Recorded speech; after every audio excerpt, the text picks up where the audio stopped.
this country.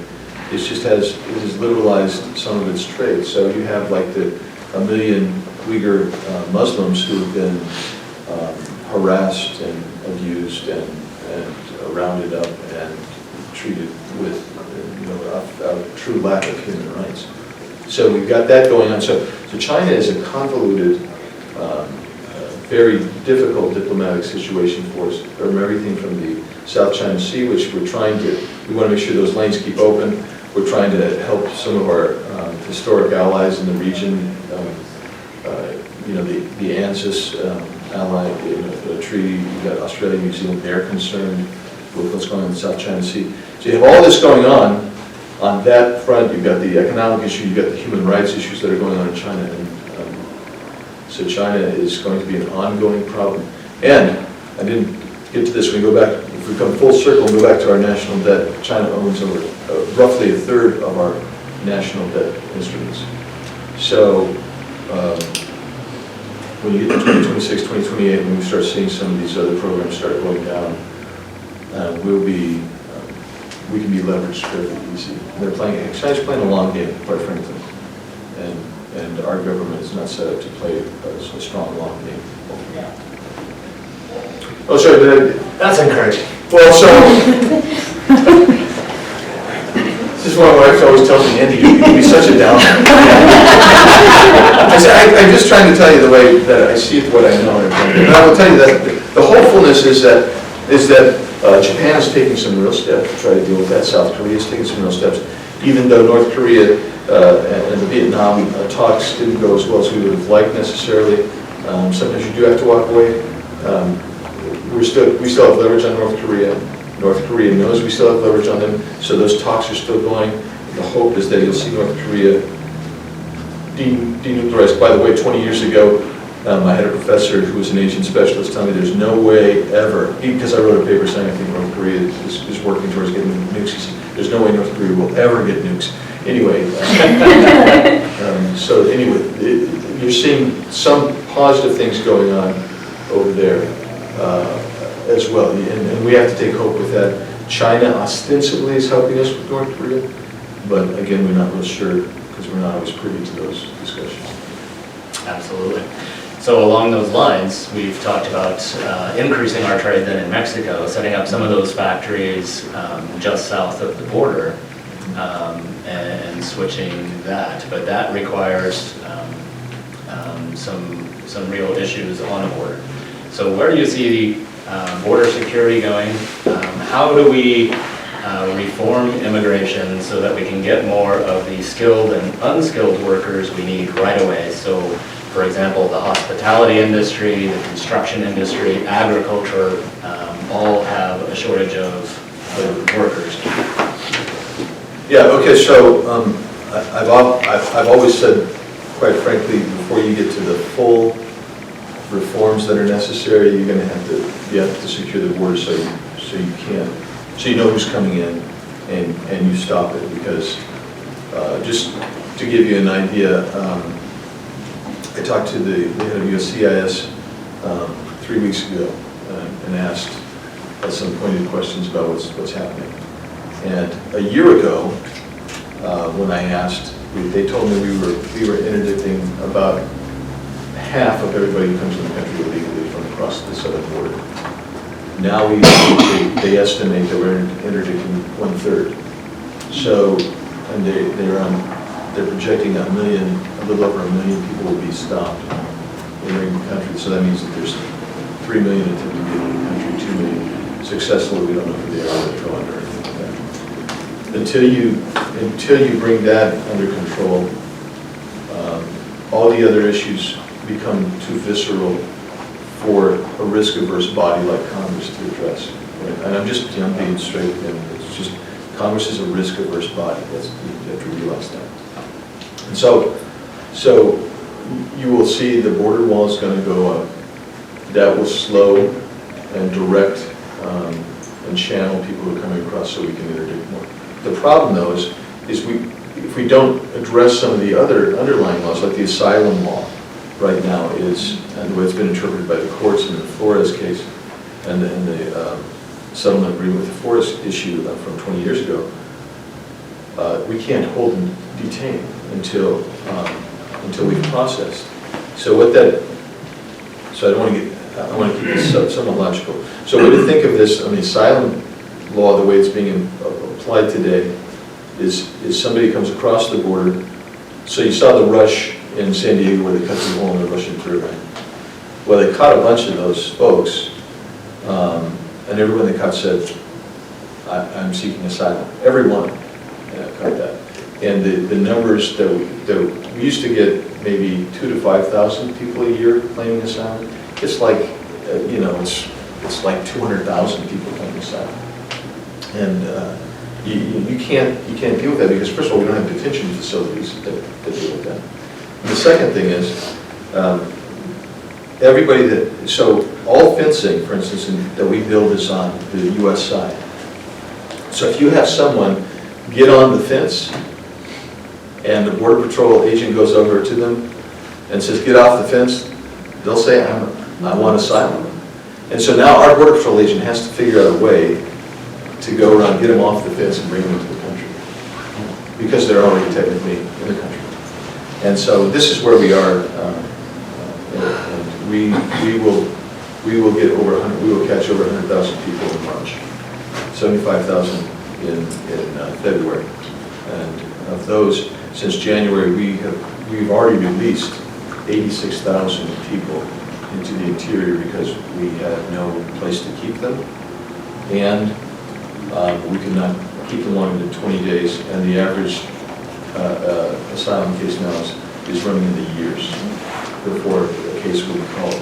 And so they're now going back to, when Trump first got in, the catch and release program had one correction. It was that under the Obama administration, we didn't even report where we were sending them. So they would come in, we would put them on a bus to Hartford, Connecticut, whatever it may be, and we would not even know it. We would just give them the form. They would come back to Phoenix, Arizona, or wherever, Tucson, for your hearing a year and a half from now. Well, you can imagine how many people show up. And then of those who come back, first of all, I've always wondered, why would we want the people who come back?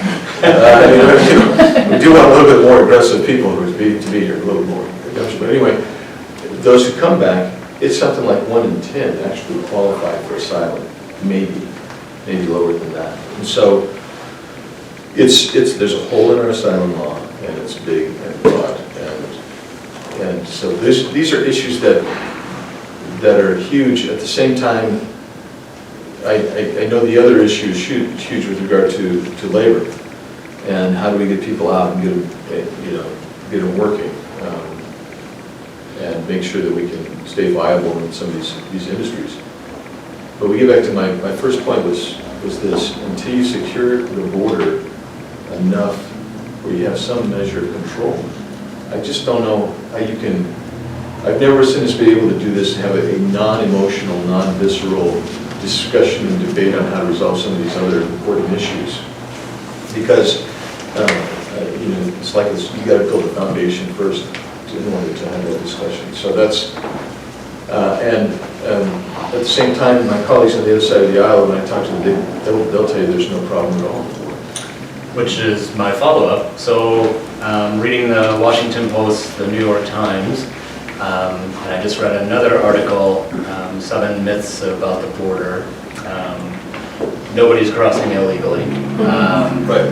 It's the lowest it's ever been. Things of this nature. There's no humanitarian crisis. It's being manufactured.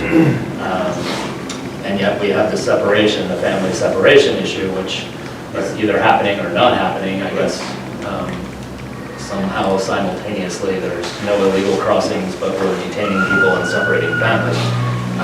Those of us that live here and travel to southern Arizona know you can see the clothing, the debris, and we used to have the drop houses under the new sheriff. That doesn't seem to be as often. They're happening, we just aren't seeing them on the news.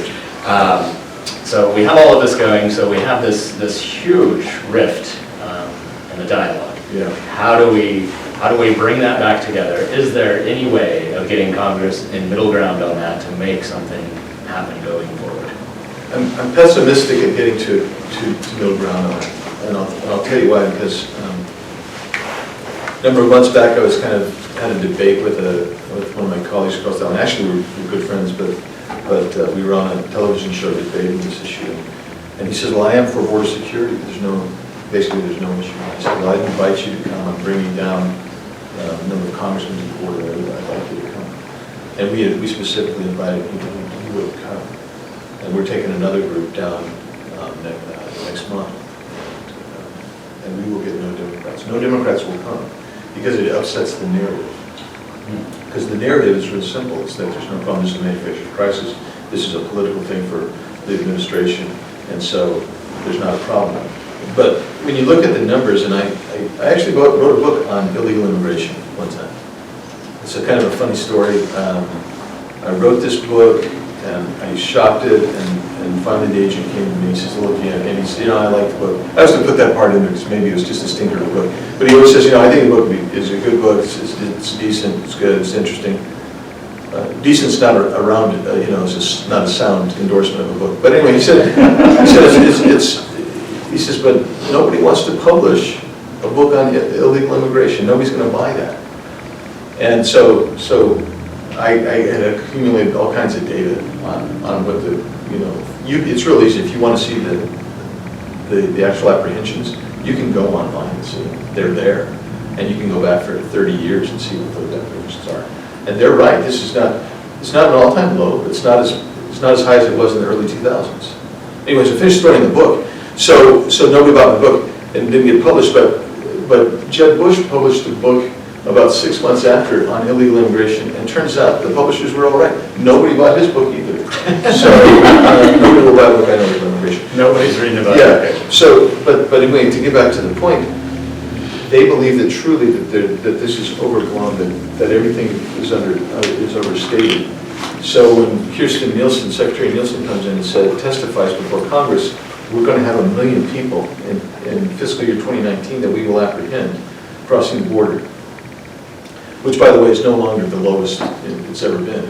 You're now moving up to the historical high level. You're moving to the high levels. They don't believe her. And when you have the head of the Border Patrol Union come in and say, look, we have places where we've got 1,000 square miles with 7 Border Patrol agents on multiple shifts. They don't believe that either. So I'm pessimistic about coming together on this, quite frankly. So, well, we're speaking of dollars. that one we knew was going to be a little bigger, but we're quickly running out of time. But one final question from us, $15 minimum wage, working its way through the House right now. There's a Senate concurrent bill. What do you think? Going to pass? I'm not sure it even can get out of the House, to be honest with you. It's even so. Here's the way to think of it. Let's always take it back to politics in some level. You have 40 swing districts that now have Democrats that used to have Republicans. They're going to go up in about a year and a half, and if they voted for a $15 an hour minimum wage, they'll be in trouble because that's a bad idea. I mean, if you're making 15, why not $100, man? Really give me a good wage. The reality is, I don't think that they're going to get there in the House. If they get there in the House, I don't think they get through this because they'll need 60 votes in the Senate, and I don't think they'll get 60 votes. Was that at least hopeful? But see, the most hopeful thing we have is you live and work in Green Creek or in Southeast Valley. It's the best place in the country to live and work.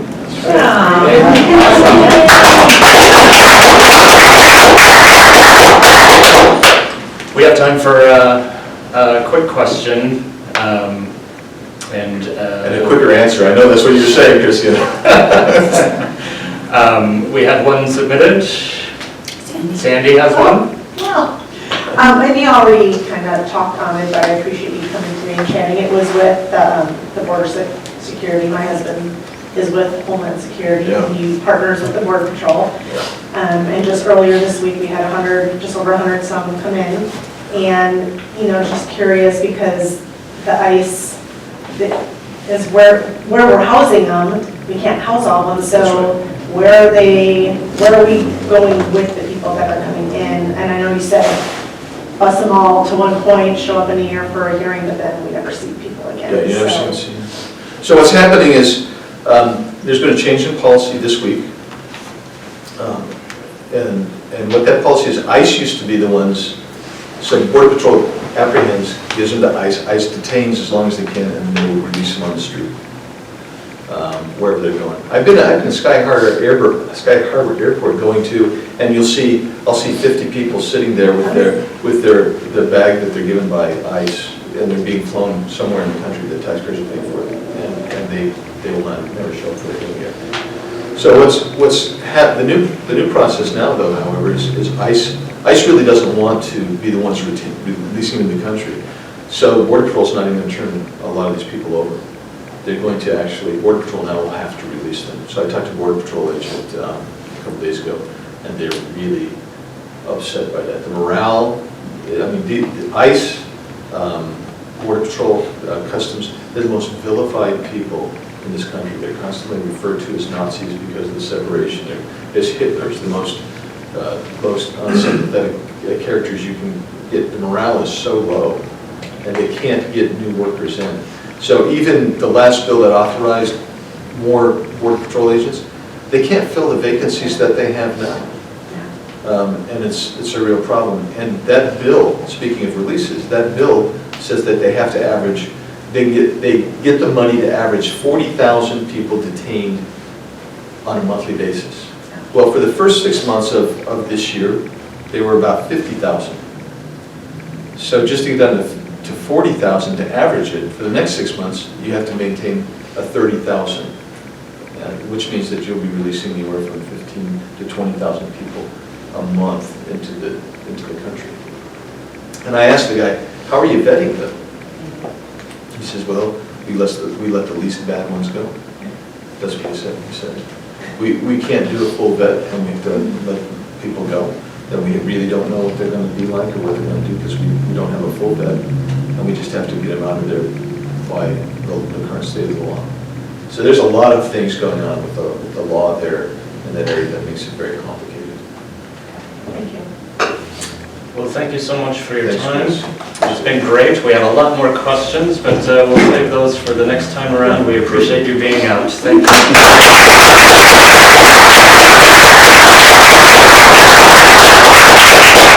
So you have to, Thanks, man. keep your schedule. Thank you so much. Very well. Appreciate it. And,